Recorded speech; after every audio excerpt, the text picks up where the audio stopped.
Hello everyone. Today I'm going to be doing a video on the Tungsten E2. Now, it's kind of hard to see the E2 since it's been worn over the years. This was actually a Goodwill find. It's like $5. And it's in very good condition except for, well, a little bit of wear and tear in places.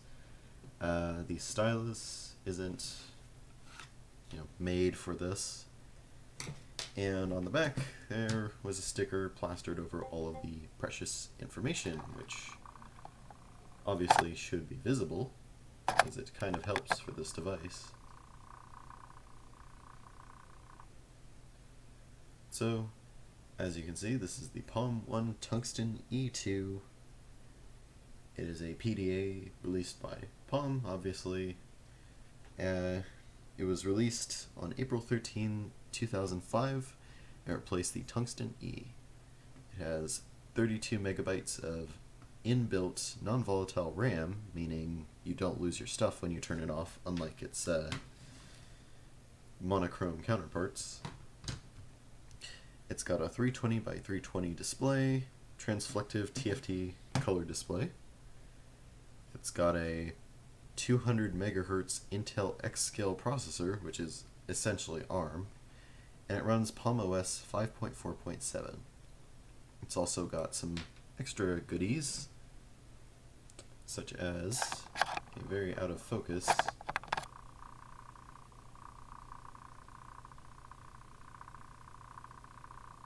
eventually, maybe. Really doesn't like this reflective surface. Not handling that too well. Okay. Anyway, this device has a SD card slot capable of holding cards up to 2 gigabytes by stock, which can of course be upgraded using an SDHC driver, which I don't have because I can't find it anymore. There's also a headphone jack for listening to music, and a power button, and somewhere up here is an infrared. I have no idea where. Now, this device was originally intended to come with a cover, which just simply slides on the side here. If you flip it over, covers the screen. I don't have that because whoever previously owned this ripped it off or cut it off with a knife or something. It was, quite frankly, pretty awful. But, yeah. Oh, and I forgot to mention, the bottom port for plugging into your computer and performing hot syncs is proprietary. I have the cable.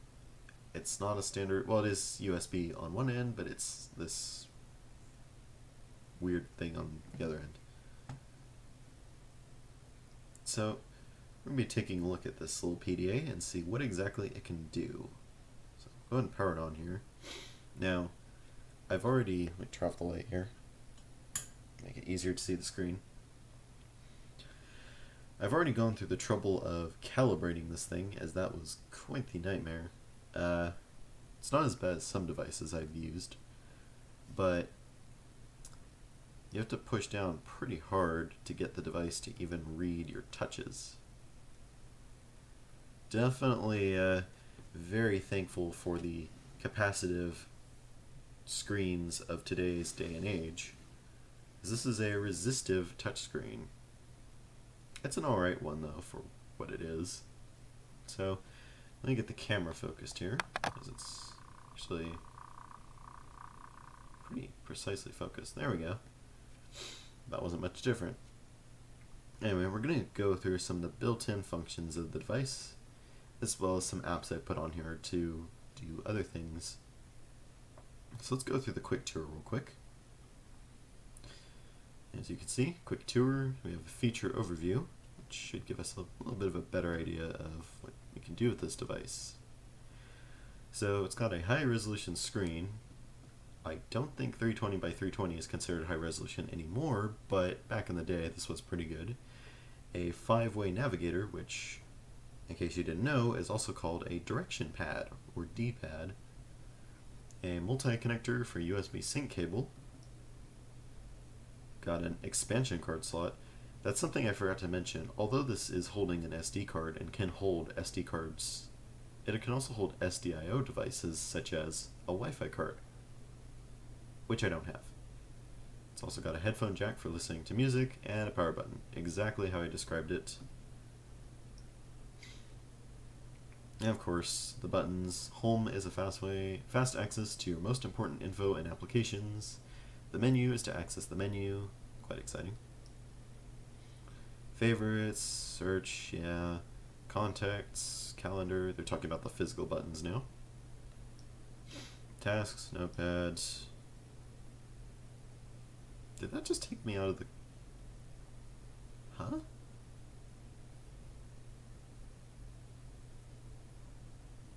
That took me back here.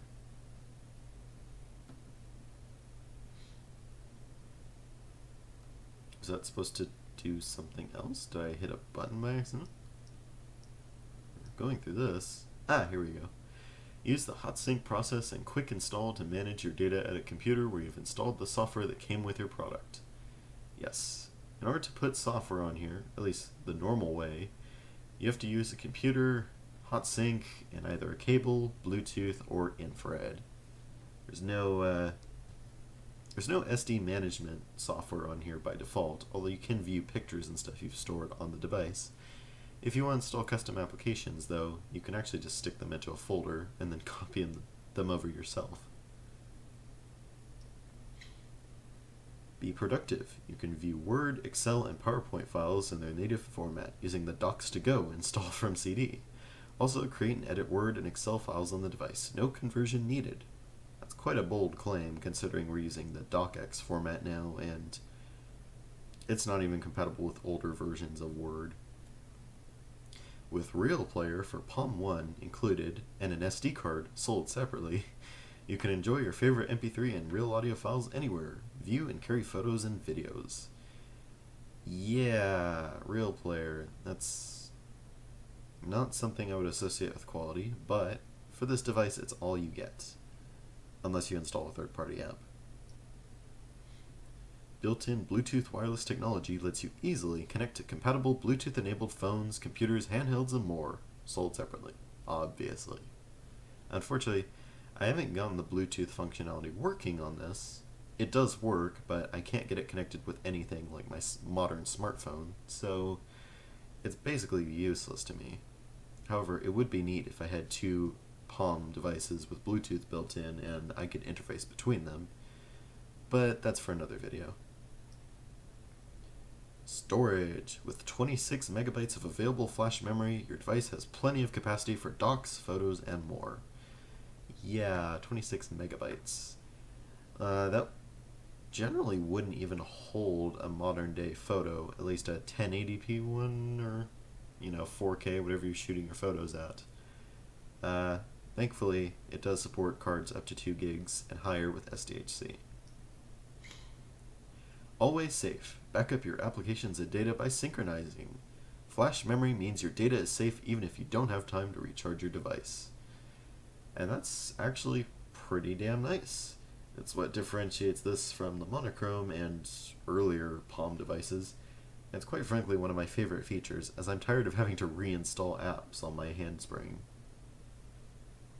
Also, the claim about not having time to recharge your device is a little bit odd, because this device lasts days on a charge.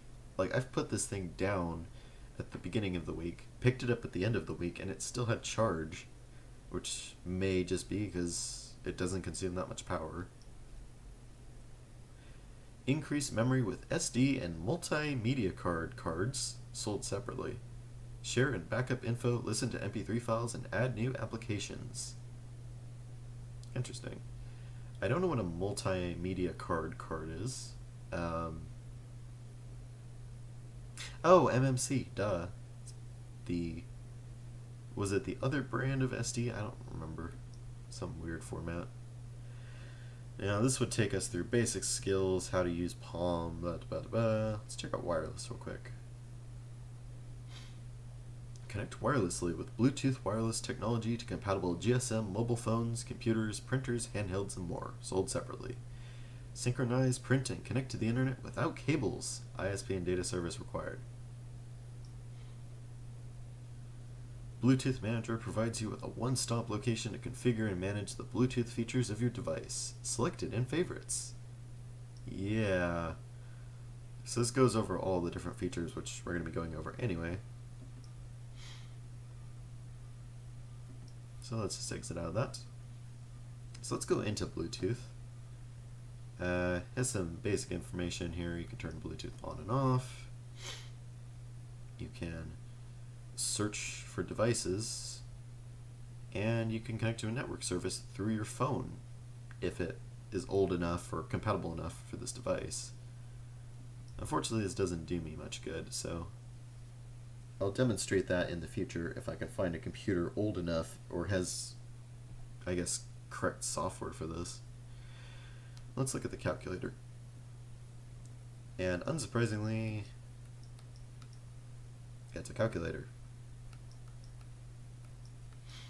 Does calculator things.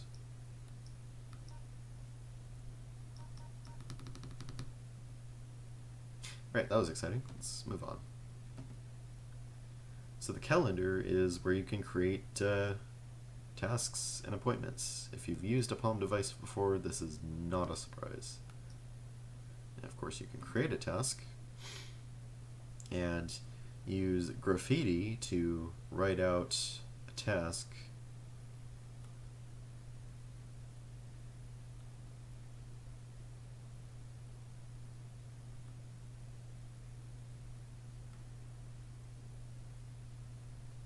You can use the on-screen keyboard to write out a task.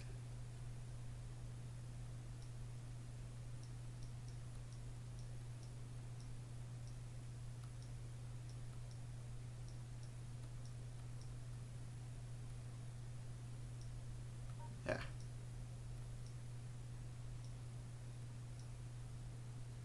You can see by the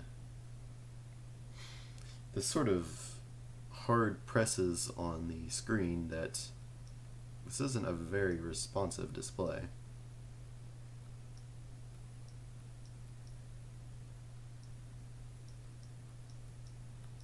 Yeah, definitely not very responsive, but it works.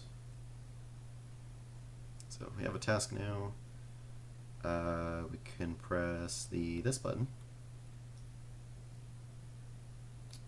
We cannot press that button. It's not due today. Apparently I didn't add a due date for it, so make it due today.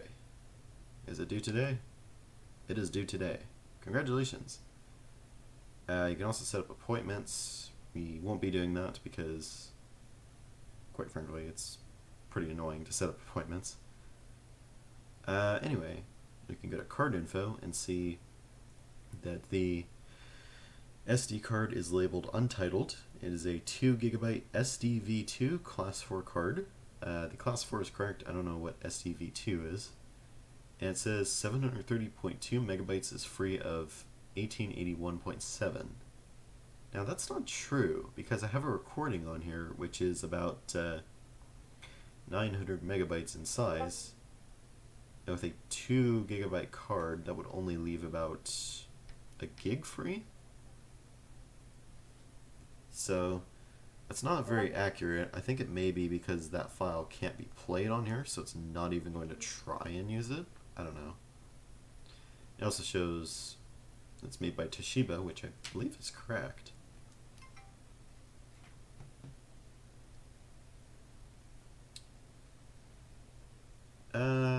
Close enough, I guess. Yeah.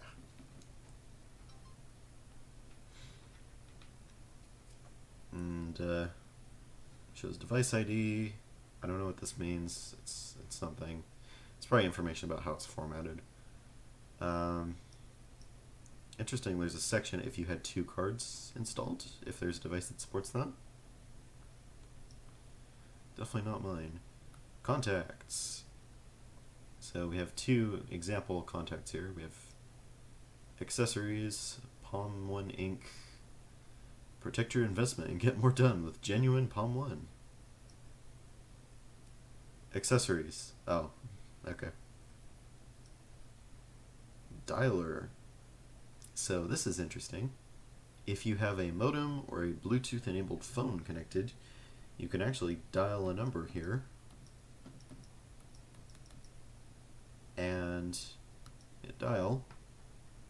It will try to find a phone or a modem. Won't be very successful. Yeah, unable to connect to phone. Please check your settings and make sure the phone is ready. Unfortunately, as I said, my phone is not old enough to support that, so we won't be able to take a look at that, unfortunately. Expense, I believe this is an expense tracker, so just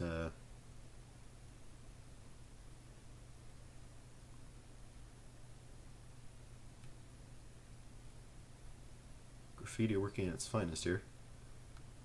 Oh, and it went away.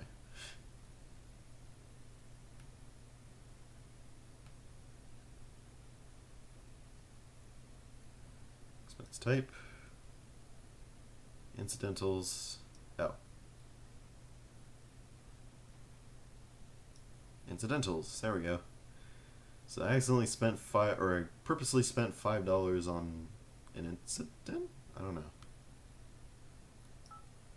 Ah, have to have record selected. Yeah, touchscreen is a little bit finicky. So we can set a category for it. New York, Paris, or edit categories. Let's say we had an incident in Paris and we spent $5 by accident. We can also change the format so that we spent 5 yen in Paris. Okay. Anyway, a little simple expense tracker. Unfortunately, it's not a currency converter, which would have been far more useful.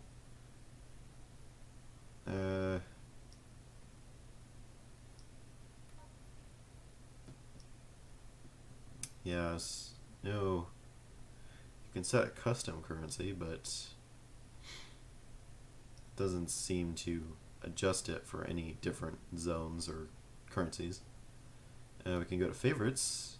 Ah, so favorites is what brought up this menu. Gotcha. Let's go back. So we have HotSync.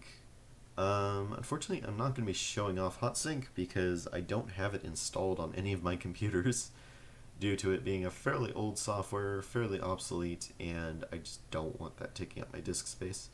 And besides, for this device, most of my transfers are done via the SD card anyway. And I might do a video on transferring stuff from the SD card, or to the SD card, and then from the SD card to internal storage if anyone's interested. But for now, we'll just skip right over that. To media. Now, media is a bit of an interesting situation for this device. Let's go into it and see what we got. So up here we have an X. So let's go to that first. Unable to display this video. It may be too large, corrupted, or stored in an incompatible format. I don't actually know what video file it's looking at. Can I get more information on that? Details? Edit details. Ah, so this is an AVI file, which is 141 or 148 megabytes. The resolution, apparently, oh, interesting. So that's all the information you get for it. 0 by 0. Now I think what happened with this one, because this video file, this video file I put on here is a 1920 by 1080 video. I don't know if it'll let you see more in the name. So this is actually a YouTube video which I've uploaded to the channel, which obviously won't display on here because 1920 by 1080 doesn't go very well on a 320 by 320 screen. We have a GIF here. Unfortunately, GIFs aren't animated, so yeah, that's exciting. Which means none of these images I loaded on here work. Unfortunately, you can't see the screen very well because the brightness is really bad. Can I adjust that?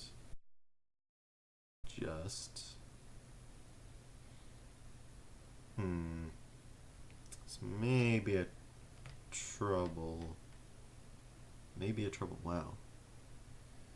Oh, wait a minute. Oh, I'm dumb. Here it is. Oh, and really, hopefully, this is as dark as it gets. which is actually a little bit better, but you're still not going to be able to see the detail on... you kind of can. So, problem is the white of this is throwing the camera off. Can I adjust that? Maybe zoom in a little bit? Well, that succeeds in showing you the pixels of the screen and dithering. But that's the image quality you're dealing with there. Yeah, I got really close to those pixels. Alright, zoom out. Back to a normal view.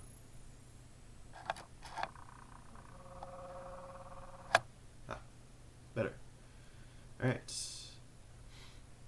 So this image right here, let's see if I can get info on it. This image, as you can see, is 5184 by 3456. This is an image I took with my Canon Rebel T3i, which is a very high-res camera. It's a picture of a GameCube controller. And see how long it takes to pull this image up and render it on the screen.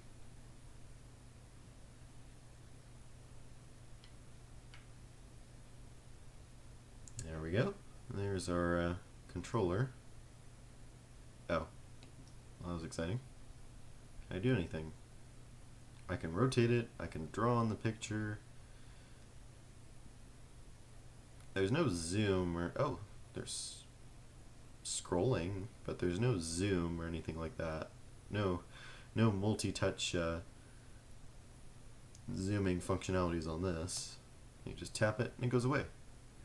Here's a picture of a tree.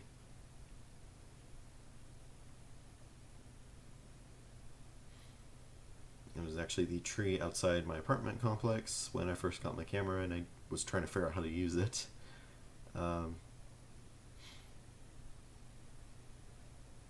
Alright. So that's definitely a tree. It looks a little bit... Actually, let me have a look here. It's actually fairly crisp, even to the human eye. The camera's not picking it up so well because the white balance is off, and I don't really have a way of fixing it. So we'll settle it with a picture of the inside of my old server, which was just a repurposed Dell Optiplex. There you go. It's not quite a sight to behold. The server, I mean. The image looks okay. It's a bit pixely, but that's basically the result of downscaling an image from basically 4K to 320 by 320. Because the previous two images weren't animated, this one isn't. This is actually the wallpaper on this device. And one of the included images. Palm trees. So yeah, that's exciting. So for viewing pictures, it's actually not that bad. It could do with a major resolution bump. It's definitely doesn't even hold a candle or even a very faint spark to devices such as the Samsung Galaxy S5, which does most of this stuff in its sleep. I mean, really. This device is far more capable, but this is comparing apples and oranges here. This device was released 10 years later, just about. And for its time, this was actually a pretty good option for viewing your images. At least without bringing along a computer or projector or something. Like, this is from basic mobile image viewing, and it does okay. It's not bad at all. Next up, memos. So there aren't any memos. Let's make a new one. And yeah, this is a memo book. Now, I believe you can use graffiti.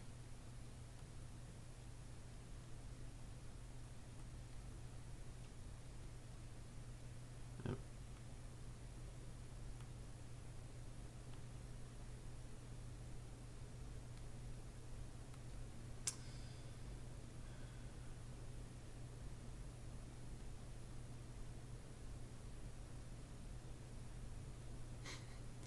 So you can use graffiti to type it out.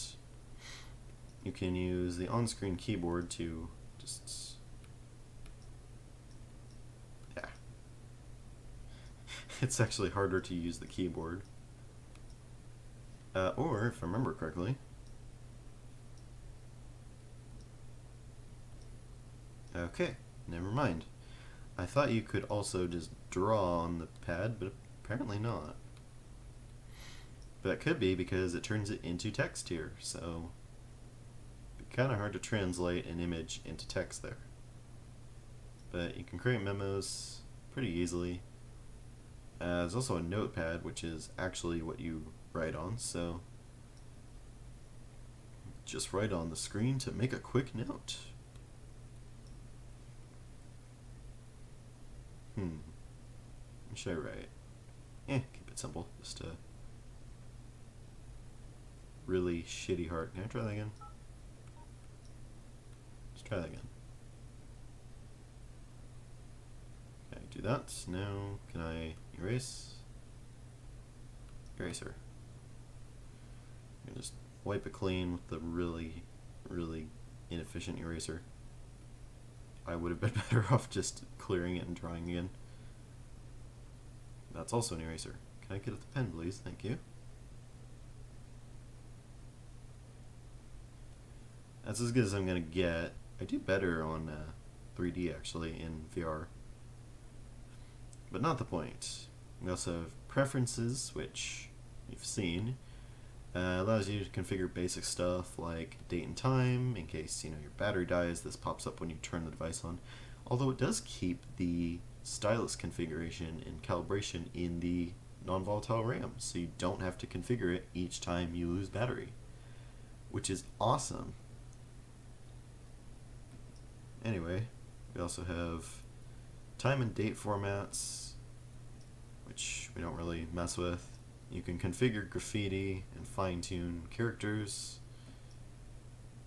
You can turn on key lock so that your device doesn't wake up in your pocket and start eating up all your battery. You can change the power settings in case you want it to turn off after a certain amount of time or stay on while charging, that kind of thing. Security is basic stuff. You can set a password, an auto lock. Have your, for some reason it's like a dial tone, touch tone.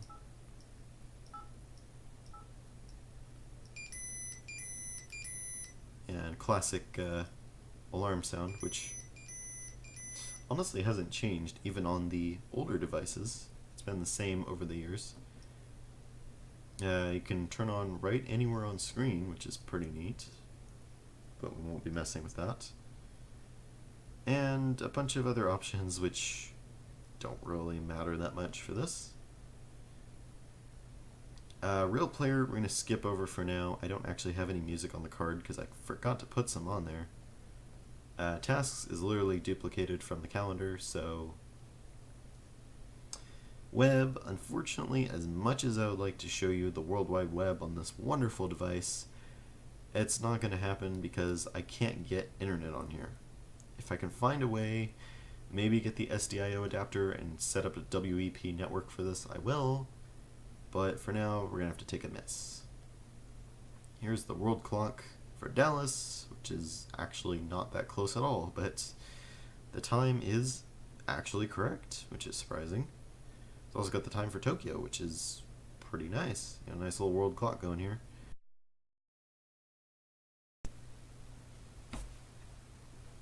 Alright, due to an unforeseen technical difficulty, I had to pause the recording because actually my laptop battery died. Yeah, I'm recording this with a laptop as it's close enough to the workspace that all I had to do was run a cable.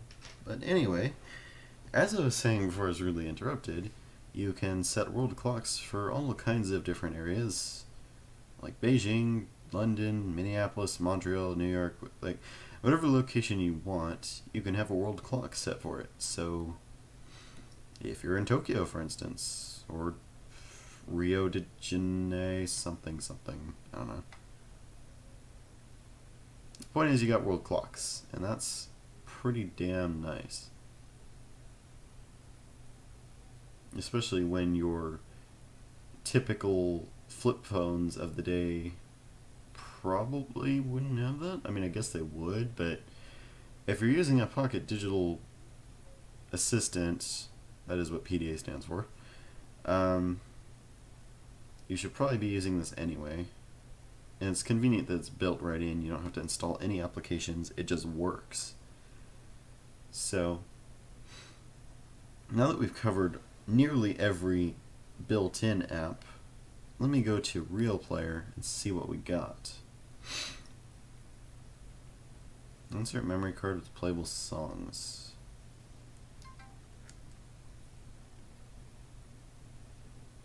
I did. Did you not like them?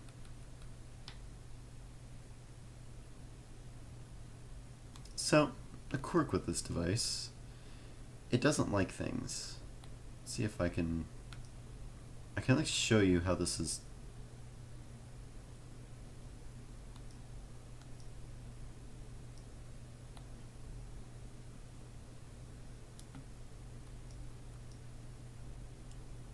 Right, it's not showing the format of the card. Awesome. Okay, well, I'm gonna fix this and I'll be back. One eternity later.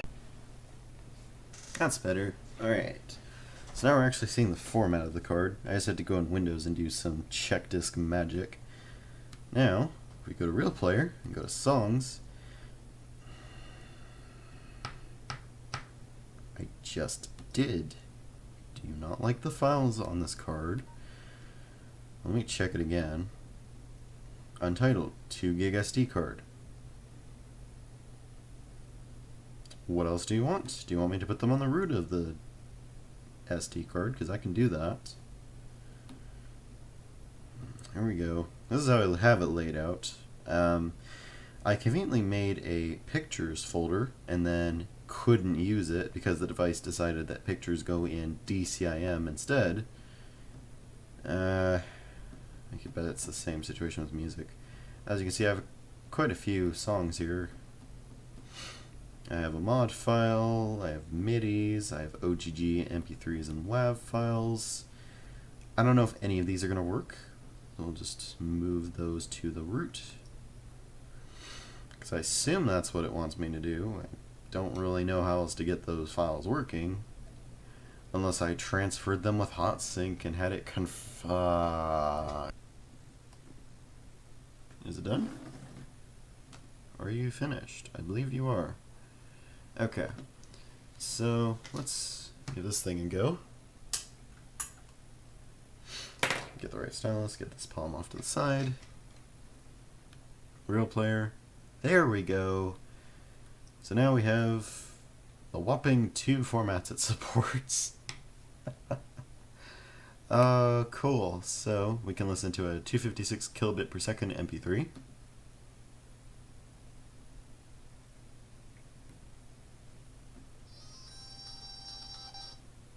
Oops.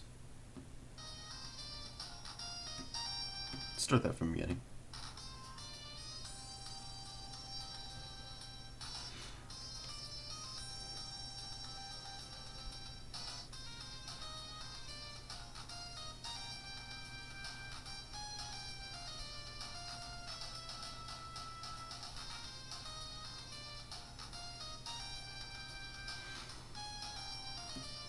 So, I don't know if it's just me, but that sounds awfully grainy, especially when I compare it to the original track, which I'll overlay here.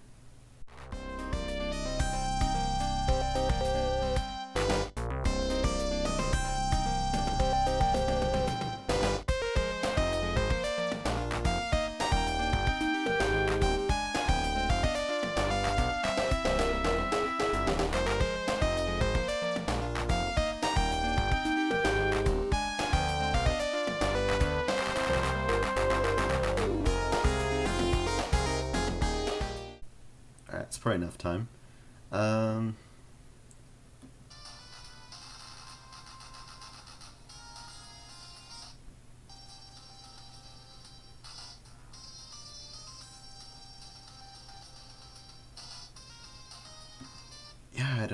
it sounds very grainy. Let's see if we can get some song details.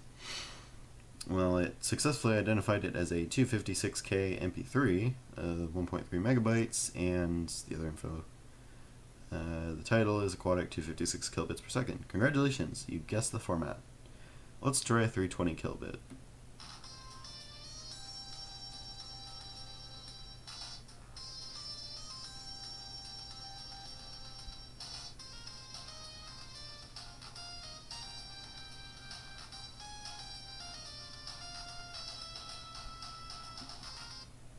So yeah, I'm noticing the same thing here. It detected it as a 320K MP3. Cool. Oops. Wait, what did that do? Oh. So that was pretty pathetic, actually.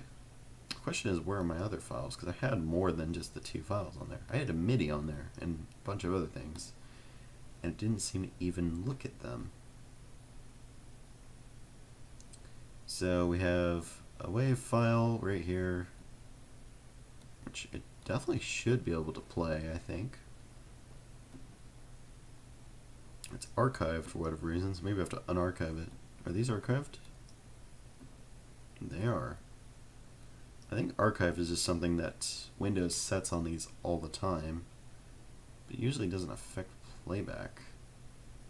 These are OGG files. I don't know if it'll play OGGs. I'm guessing not. But it should at least play the WAV file. I mean, come on. Perhaps you can play it with like a third-party player. I'm having trouble finding things. There it is. But, yeah, I'm not too impressed with that. To me, it just sounds sort of shaky in a way. Like, I guess the best way to describe it would be a worn-out record. Kind of like an MP3 player that's playing the MP3 at the wrong bitrate or can't handle the bitrate, which could be possible. It's a 256 and 320K MP3. I didn't bother with like a 128 because I figured it should at least be able to play that, but that was pretty awful, to be honest. Sure, it is. The speaker is okay. It's not very loud, especially at max volume. I expected louder, but make a bet, plug in a headset and you can listen to some music and it'll sound really grainy. So that's the only other function I wanted to try out here. Actually has to do with this PDA as well. We're going to try transferring an app. Now, let's go into the unfiled category, and here we have a bunch of apps here, all varying qualities, and we're going to try and transfer Dinky Pad. Now, this is just a basic drawing app for, you know, doodling, sort of like the, what was it, the memo pad, or I don't remember, I have such short memory, but this is specifically for drawing. You can input text if you wanted to, so you press this,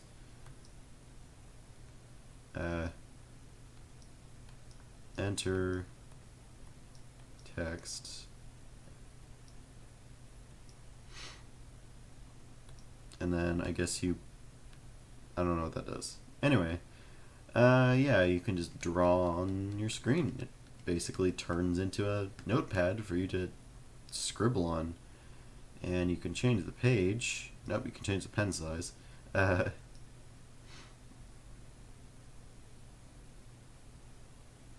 Right. Hit done, and here's a little preview. Tap on that. Wow, that did a great job of saving. It certainly doesn't look like the document I wrote. Let's do a scribble.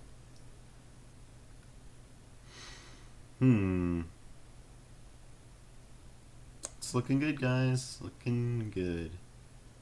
Still a beta version. That's, I guess, understandable. But it was working much better on not this device. So let's go and try something. Go and bring the other one over here.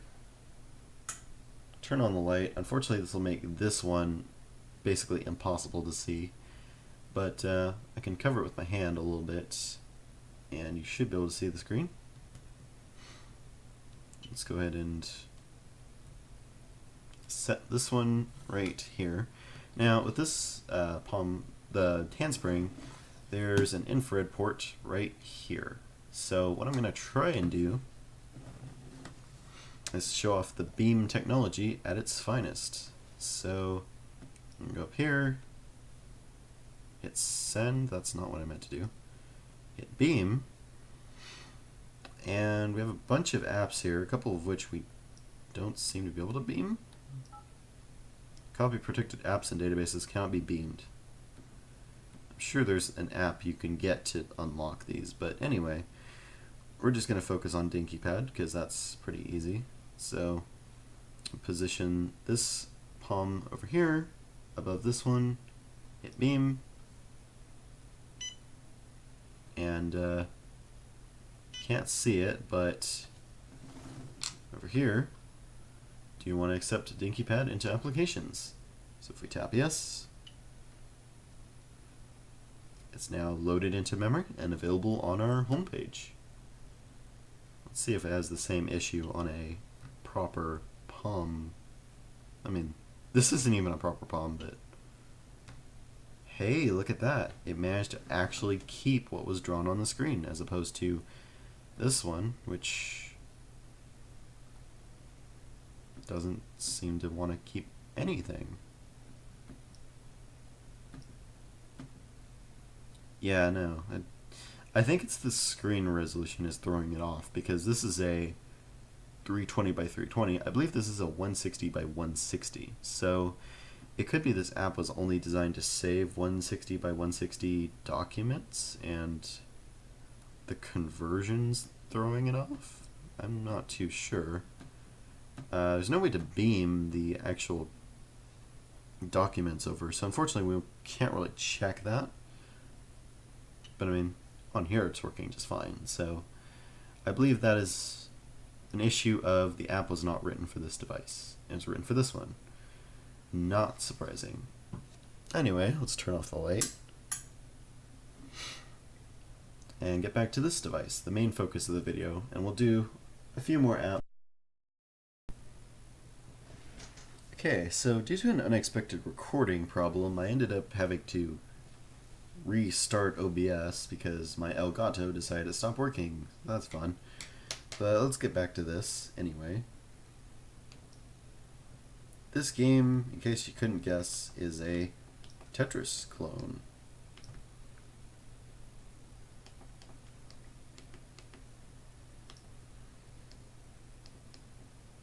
Which actually works pretty damn well. I mean, the controls are confusing because I'm not used to them. There's no piece holding, so if you get a piece and you don't like it, tough shit, pretty much. That was not where I meant to put that. Oh god. There's also no hard dropping, so you're stuck waiting for the piece to drop in the hole. Yeah, it's something. It'll keep you entertained at the very least. And this app actually works on both the Tungsten E2 you see here and the handspring visor. And I might actually transfer that over just so you can see how well it works. Especially since this game is not going so well. Yeah, let's back out. And I'll just set my tungsten here. Not my tungsten, my handspring. Actually, the handspring is asleep right now, but I can still, using this,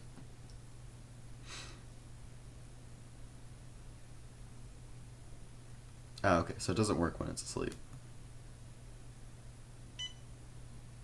Sending blocks. And it's sent. So if we pop back over here, let's turn on the light. Do you want to accept blocks into applications? Yes. Now this screen, for whatever reason, is much nicer than the Tungsten, even though this is an older device. it performs fairly well, especially with this stylus. And we got a starting game here, so menu, new game. And same premise as before, only the controls work slightly better. I'm not sure why. Maybe it's because I'm more used to them. That didn't go well.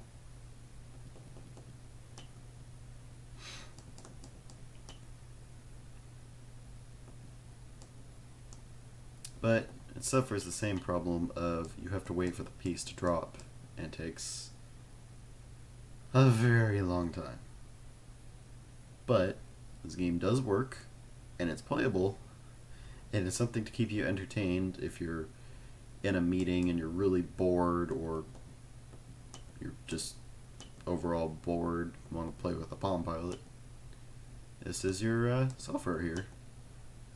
Sure, there are better games for the platform, and there's better platforms for the game, but this will do the trick if you are craving some Tetris and don't have any other options, or are just bored. So yeah, that's Tetris. Yeah, like I said, don't be expecting to do any fancy T-spins or anything particularly exciting in this version. This is mostly just, although if I believe it is, what is it called, SRS compliant or SRS regulated? I don't even know what the term is for that, but you probably can do T-spins. I'm not gonna try because I'm not good at making them. As you progress through the levels, it does get faster, thankfully, so you'll get to a point where it'll be so fast that you can't even control it with the buttons, and you lose. But at least you'll have fun while doing it. I'm actually having fun playing it right now. I should probably stop and continue the video. Anyway, that's blocks, which is basically the same no matter which device you run it on. Now back to the Tungsten, which is the device we're actually reviewing today. So let's get out of this. Next we have DB. Now this is for opening and reading Pocket database files. I don't have any. It's also asking for a name. Let's put in one. Stuff. There we go. Oh god. Okay. Here we. Okay, I understand this. So you can, for field 0, you can put. This seems like a SQL-ish thing. So let's put in a fold or a fold, and done. So if we go to stuff, go to fold. So under fold, we can create thing or thing, and basically we can populate this with whatever we want. Not thong. Thing 2. And it'll keep it organized. And you can store all these things. It's basically tables and, well, this thing is a table. You have your fields and then entries. Unfortunately, it's not quite SQL, so you're not going to be able to organize things that well, but it's a thing. I have a file which I've been meaning to open, which I may open as a bonus video if this one gets enough support. I've had it on my hard drive for years, and I don't exactly know what it is, but I have a feeling it's a format I can open on here. So that's cool. But in the meantime, we have Disk Manager, which commercial version, 5 virtual slots, size up to 128 megs, password max 32 characters, timeout up to 12 hours. Visit this website, which doesn't exist anymore, and judging by the X's, has almost definitely been turned into a porn site. So I don't really know exactly what this app does. What I believe it's supposed to do is let you create a virtual disk with encryption, which you can then store files on. So let's give it a try here. Yoshi. Yeah. So we can change the type, make it external. Oh. So make it permanent. Size, we'll just make it 2 megs. Compression, best speed. Encryption, we can do AES 128, and timeout, never. Enter a password, so we'll just make it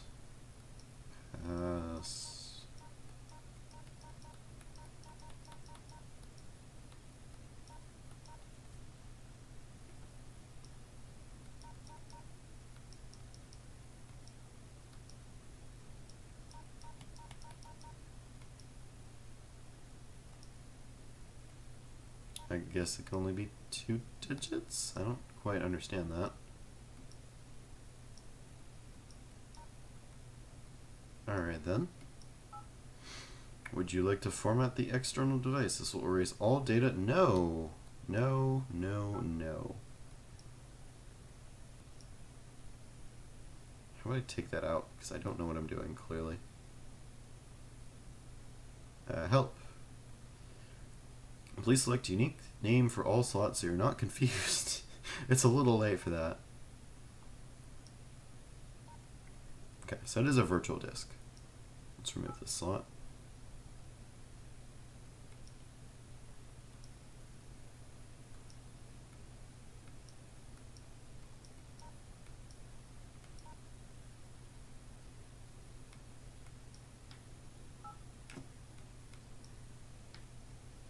Right, let's not fuck with that. That's a thing. I don't know how to use it. File Z. Now this is a file browser, so it shows some interesting things here. Shows the free memory, which is quite a bit. Well, I actually don't know why it's divided in two. Oh, this is, I believe this is stored, the memory card, and this is internal. We have the battery, which is still pretty full. And the Palm OS version is 5.40017. I don't have a newer version of Palm to put on here, but presumably you could put it on here if you had one. Information. So, so this is the card, I guess. So this is a memory card that's built in. It is a Palm card manufactured by Palm Source Incorporated, version 1, graded 3405. It's about 8 megs in size. It's got 15 megs of RAM, and those numbers really don't add up. I think that's used, and that's free. So 24 megs, 15 of it is used. Hot sync. I don't know who this B. Bechtel person is, but here's a serial number. I don't think I need to blur it out. Nobody's going to steal my Palm Pilot. If they do, whatever. Batteries. This is interesting. You can check the percentage. It's at 71%. 3.79 volts. The warning level is at 3.58. That's a throwback from devices such as the handspring visor and the early Palm Pilots, which used AAAs. The critical point is at 3.49 volts. After that, it shuts off to protect the battery and the internals. It is a Lylon battery. I'm pretty sure that's a lithium ion, not a Lylon. Or maybe that's a capital I. That's probably what that is. Oh, we can check the untitled drive and see what we got.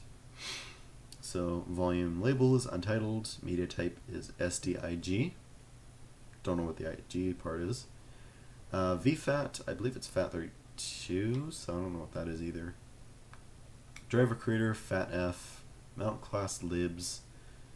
So the total size is 1.9 gigabytes, and we have about 653 megs free. Although we already know that's not the case because I have a bunch of other files on here, but it's not going to show us those. That's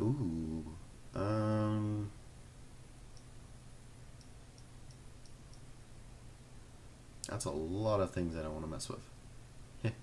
How about we don't? Anyway, the main function of this, and the thing I'm using it for, is to view files in both the read-only memory, or actually this is RAM, which includes ROM. We can turn that off and then only see what's running in the internal RAM. I don't know what Blazor is. It's locked, whatever it is. I bet you Blazor is their web browser because I see bookmarks, cache history, and cookies. Yeah, that's exactly what that is. I don't know why I thought any different. Here's all the apps we have installed in databases, which we actually couldn't see normally, so this is pretty useful. I don't know how MiniWord became locked, but can we unlock that? Edit. Oh god. Yeah, let's not. How about we not? I just want to unlock it. Copy protect. We can turn that off, hit save, and it's no longer copy protected, meaning we could send this to whatever device we want. Not that we want to send any of these. There's a lot of junk on here. And we can go to the SD card and a bunch of junk on here too. Not as much though. Most of this is just the files which I loaded on here, which this can't even use. Maybe you can use files that are smaller than 7.9 megs. I don't know, but that would make sense because this is 2.2 megs. This MIDI is 24 megs, but that's because it's a black MIDI. Lava Reef and Launchbase, those are only 11K, 19K, so I don't know what the deal is. I might look for a MIDI player later. Maybe I'll do a follow-up video or something. Anyway, that's the file browser. Flytrap is a very loud and sort of annoying game, so before we launch that, let us go to stock. Sounds and alerts. And we'll set the game sounds to low. That way it doesn't blow our eardrums out with its loudness.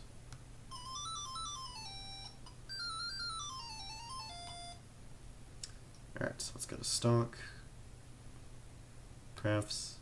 Sounds and alerts. Off.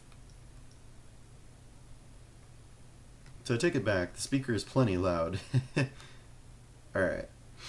So Flytrap, let me start a new game here, is basically a game where you have this fly in the center of the screen, tap the screen, start, and it flies around the screen. When you tap, a wall appears. And your goal is to create walls around the fly without injuring it or sending it flying into a wall. And basically you tap it down until it gets to actually a pretty small size.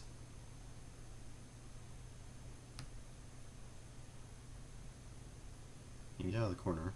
There we go.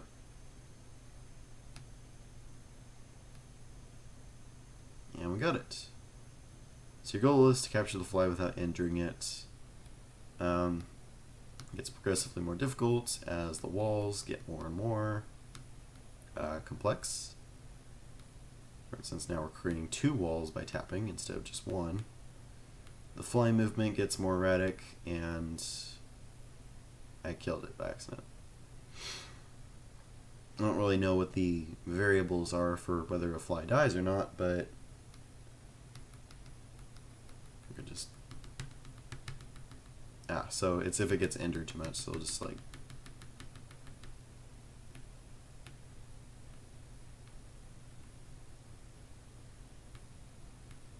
Yeah. Anyway, that's a game. It can keep you entertained for like 5 minutes. There's a reason why I have a bunch of games on here. Kiss Demo is a really weird game, which I give it a try, because it's based on like the Kisake game for, well, Flash. for PC. Unfortunately, it doesn't work all too well, and you're not going to be able to see it, so I'm not going to try. It's a really, really pretty poor, to be honest, dress-up game. Doesn't work all that well. MiniWord, a freeware application which looks shockingly like Pocket Word.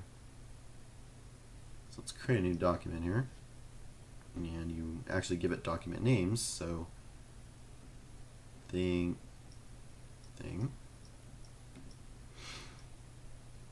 and here you go. So we have this application is currently freeware. That means it's free to use as long as you like. However, if you'd like to show your appreciation, you can send a postcard to this address, which probably doesn't exist anymore. If it does, send them a postcard and let me know. I'll probably feature you or something. Anyway, this is basic. You just type up your essay. You would probably use this in conjunction with like the Palm keyboards, which you can attach to the bottom through the multimedia port, and then you'd be able to do typing things on the go. You don't even need a laptop, even though laptops can get pretty freaking small nowadays. You can make new documents, you can open documents, so you get that. Presumably you can cut, copy, and paste text, no problems. Okay, that's... oh dear. Okay. Well then, that was exciting.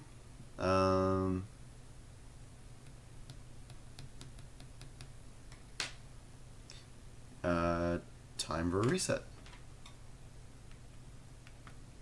There's conveniently a reset button right on the back there. Just press that in. It's probably going to ask me to update the date and time again.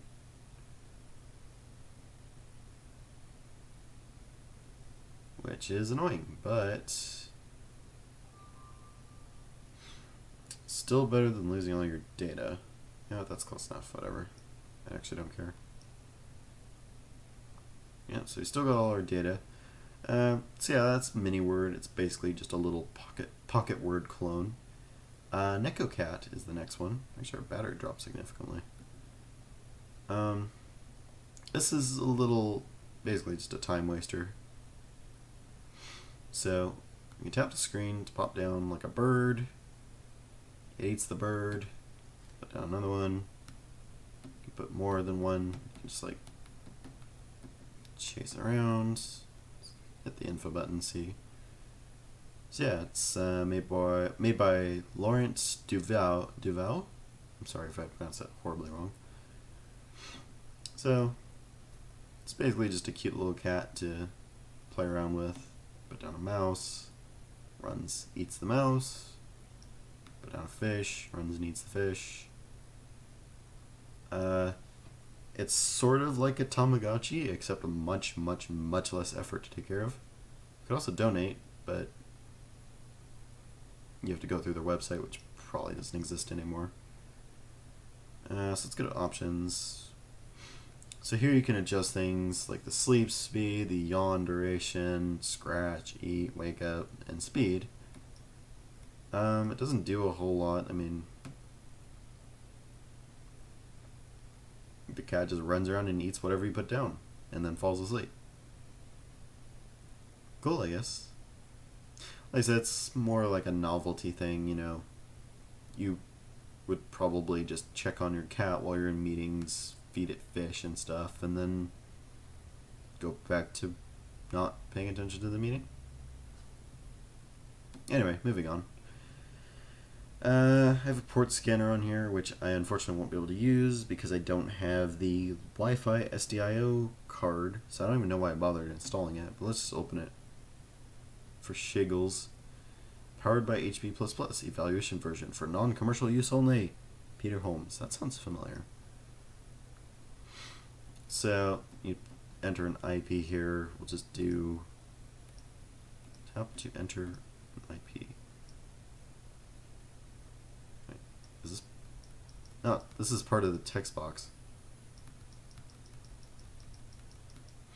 Okay, so 10. No wait, hang on. 127 dot. Nope, that's a comma. Dot 0 dot 0.1. Except I managed to put 2 zeros somehow, or 2 dots. 0.1. Okay. Done. Start. Oh boy, this is gonna end well. Incomplete setup. Please check your network settings. So, ports open 0, ports closed 1. So yeah, that doesn't do me any good. I thought it would. Maybe I could hook it up through Bluetooth and do some things like that. I highly doubt it.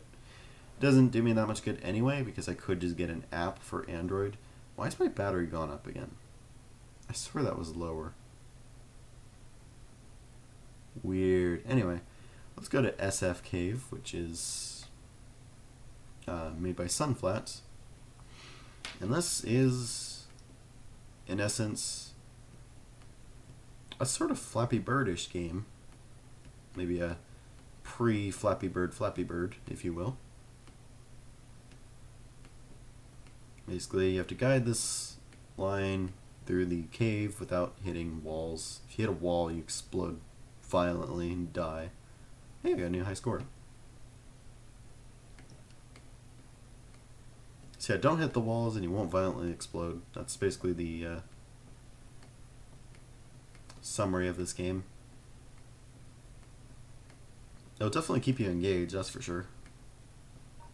I believe it gets faster too, and there's more frequent walls as you go further along. And this is one of those games which, in case you couldn't tell by it being in monochrome, you can also change the level. I didn't know that. You can also change the button. I didn't know that either. But as you'll notice, it only has page up and page down, and that's because it's optimized for devices such as the handspring visor and the original Palm Pilot. So the next game, I've never actually played this one. Space Trader, right into the action. Name, not Jameson. Go with Emmy. Difficulty normal, skill point 16, so I am a pilot, a fighter, a trader, an engineer. Oh fuck it, I'll just do this. Yeah. You can definitely see how difficult it is to use the screen on this. So my name is Picard, my size is medium, my tech level is agricultural. The government is... Wait, what is this? Oh, I can buy... No, how do I get back to the other thing? No, how do I get back to the... Okay. So I can buy cargo, sell cargo, ship yard, buy equipment, sell equipment, personnel roster. Oh, God.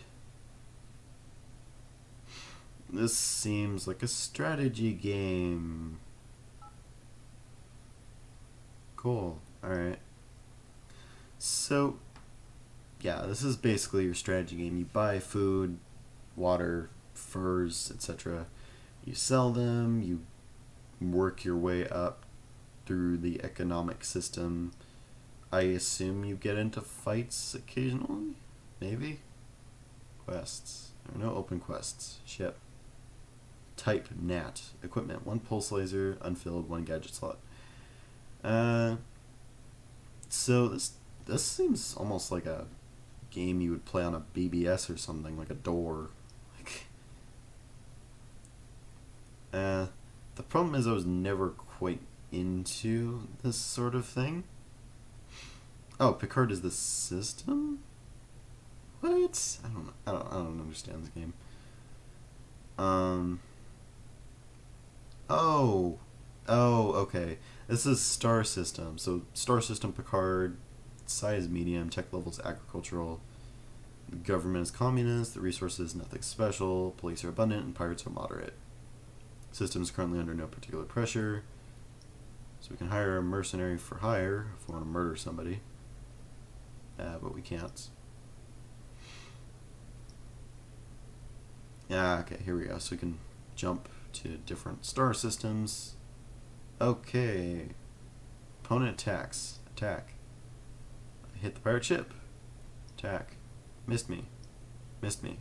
Missed. Hit me. Missed. Ah. Ah. Wait.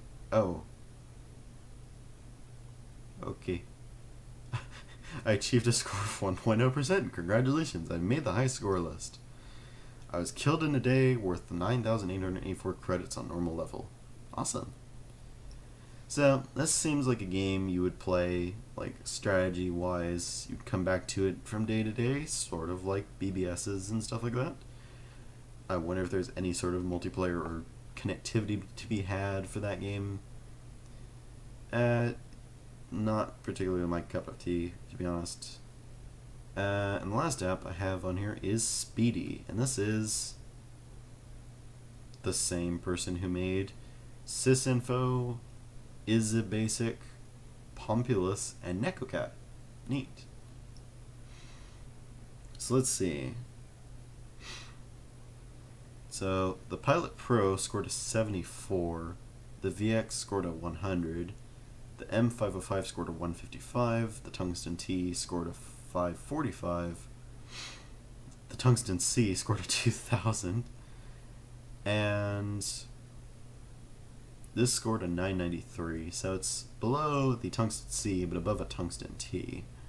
And that's because this is the Tungsten E, which is a later model. It's a little bit better. Not better at keeping my brightness settings, though, that's for sure.